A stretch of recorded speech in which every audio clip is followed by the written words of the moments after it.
নমস্কার।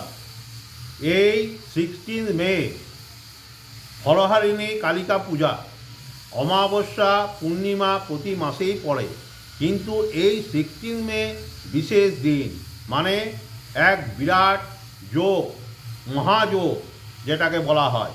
যদি মায়ের কাছে আরাধনা, মনস্কামনা, মানত করা যায়, তাহলে ফল অবশ্যই পাওয়া যায়, মোক্ষ ফল পাওয়া যায়। তাই এই অমাবস্যার দিন গ্রহদোষ ও সব কাজে বাধা, মানে হওয়া কাজ হচ্ছে না আপনার, তাহলে যে কোনো মন্দিরে যে একটি মালা, একটি সিঁদুর ও যে কোনো একটি ফল মায়ের চরণে অর্পণ করুন। যদি কোনো মন্দিরে ফল আহুতি দিতে পারেন তাহলে খুবই ভালো হয়।